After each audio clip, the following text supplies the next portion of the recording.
seperti bullying, kenakalan remaja, penyalahgunaan narkoba, dan juga dan lain sebagainya. Maka dari itu, dari permasalahan-permasalahan yang dihadapi sekarang ini, maka tentu saja ini memiliki faktor penyebabnya. Salah satunya yaitu kurangnya pendidikan karakter bagi peserta didik baik di rumah maupun di sekolah. Nah, pendidikan karakter ini sendiri memiliki peranan yang sangat penting sebagai tempat pengembangan sikap, moral, kecerdasan moral, dan juga nilai-nilai pada peserta didik. Selanjutnya, untuk penelitian yang relevan ini, yang pertama yaitu menurut Sachman dan kawan-kawan pada tahun 2024 dengan judul Pentingnya Kecerdasan Interpersonal sebagai Basis Karakter Siswa Sekolah Menengah Pertama di Kota Makassar, yang menunjukkan hasil bahwa pengembangan kecerdasan interpersonal siswa di Sekolah Menengah Pertama di Kota Makassar ini masih perlu dilakukan peningkatan lagi. Yang kedua yaitu menurut Trisukmaningsih pada tahun 2024 dengan judul Upaya Guru dalam Meningkatkan Kecerdasan Majemuk Peserta Didik di SMK Negeri 1 Kebun Tebu, Kabupaten Lampung Barat, yang menunjukkan hasil bagaimana cara atau upaya guru sebagai fasilitator dalam meningkatkan kecerdasan majemuk, yang termasuk ialah kecerdasan interpersonal dan juga intrapersonal, dengan menyediakan perangkat pembelajaran, strategi pembelajaran, dan juga metode penunjang pembelajaran.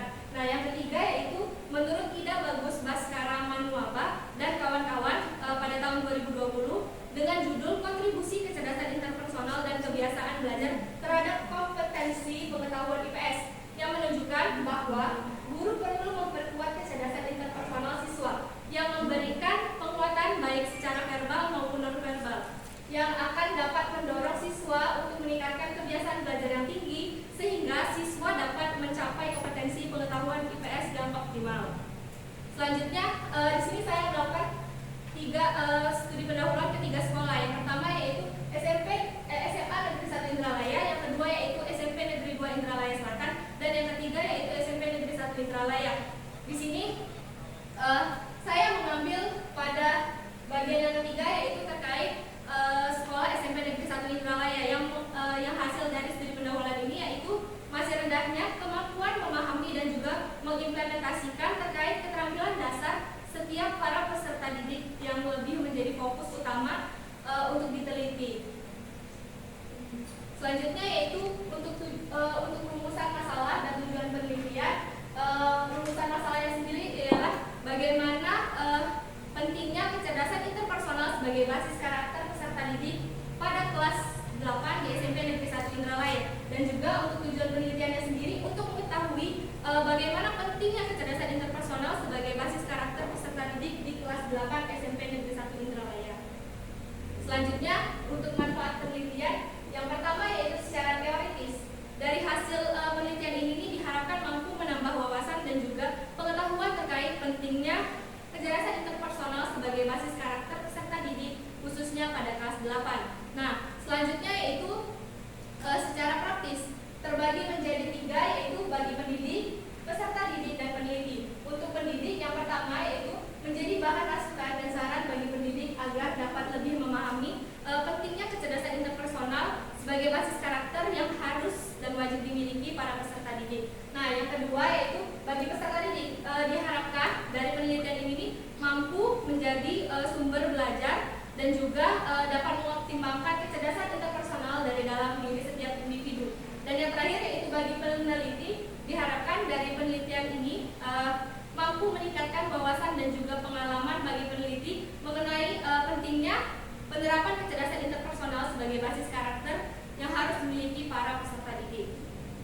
Selanjutnya untuk tinjauan pustaka, yang pertama sebelum saya membahas kecerdasan interpersonal, saya memasukkan terlebih dahulu teori tentang kecerdasan majemuk, yang mana teori ini dikemukakan oleh Howard Gardner bersama rekan-rekan ahlinya yakni John dan Hope, yang mengidentifikasi 9 jenis kecerdasan utama. Yang pertama yaitu kecerdasan bahasa, kecerdasan musik, kecerdasan logis matematis, kecerdasan kinestetis, kecerdasan musikal, kecerdasan interpersonal, kecerdasan intrapersonal, kecerdasan naturalis, dan juga kecerdasan eksistensial.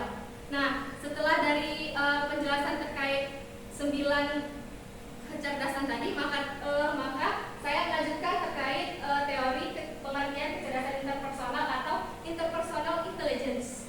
Nah, yang artinya kemampuan untuk mengerti perasaan orang lain dan juga berteman dengan siapa saja. Maksudnya di sini bisa bersosialisasi baik dengan lingkungan sekitarnya maupun lingkungan baru.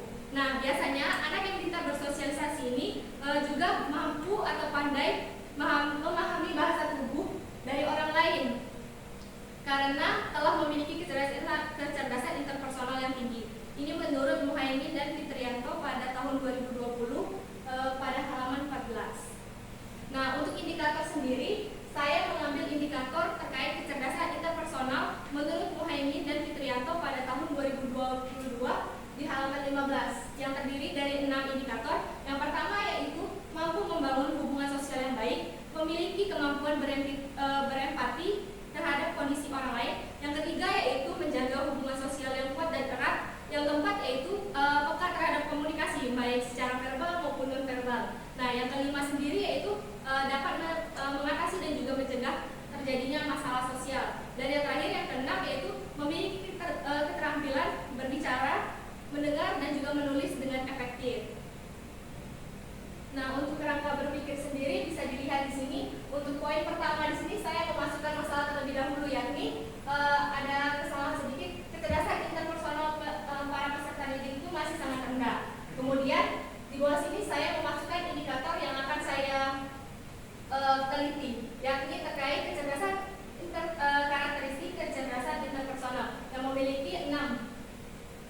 Setelah melakukan penelitian terkait 6 indikator ini menghasilkan yaitu karena dengan mengembangkan basis karakter ini mampu mengasah keterampilan dasar bagi peserta didik sehingga lebih tertata lagi. Nah, hasil dari penelitian ini dapat kita analisis terlebih dahulu terkait pentingnya kecerdasan interpersonal sebagai basis karakter bagi peserta didik khususnya pada kelas 8 di SMP Negeri 1 Indralaya. Selanjutnya yaitu untuk alur penelitian. Yang alur penelitian sendiri yaitu terbagi menjadi 3, tahap persiapan, pelaksanaan, dan tahap akhir. Untuk tahapan persiapan sendiri yaitu terdiri dari studi pendahuluan yang terbagi menjadi 3. Yang pertama studi literatur, studi lapangan, dan juga menentukan sampel sebagai subjek penelitian. Nah, selanjutnya yaitu menyusun instrumen. Untuk tahapan yang kedua yaitu pelaksanaan, yakni melakukan wawancara dengan peserta didik dan juga guru serta wakil kepala sekolah di SMP Negeri 1 Indralaya. Yang tahap terakhir yaitu tahap ketiga, tahap akhir yang terdiri dari 3, pengelolaan data dan analisis data penelitian. Yang kedua yaitu pembahasan dan penyusunan laporan penelitian. Yang terakhir yaitu pembuatan kesimpulan. Untuk metode penelitian sendiri yaitu yang pertama penelitian kualitatif ini dengan jenis studi kasus yang dengan bentuk penelitian deskriptif. Yang kedua yaitu untuk pengumpulan data sendiri itu terdiri dari 3 teknik pengumpulan data. Yang pertama yaitu observasi, wawancara, dan dokumentasi. Yang ketiga yaitu subjek penelitian terdiri dari guru, wakil kepala sekolah, dan peserta didik. Untuk teknik analisis data terdiri dari 3 yakni reduksi data, penyajian data, dan penarikan kesimpulan. Oke, kira-kira itu saja yang dapat saya sampaikan. Di sini saya membuka sesi tanya jawab dan juga kritik dan saran apabila ada audiens yang ingin ingin bertanya dan juga memberi saran atau kritik. Izin Bu Livi, saya ingin memberikan sedikit masukan, tepatnya pada bab 3 di metodologi penelitian. Di bab 3 itu kan secara jelas akan membahas yang namanya situasi sosial ya. Nah, situasi sosial kan terdiri dari yang secara detailnya yaitu mulai dari lokasi, aktivitas serta aktor yang akan menjadi subjek penelitian si peneliti di proposal ini kan. Nah, tadi sudah ada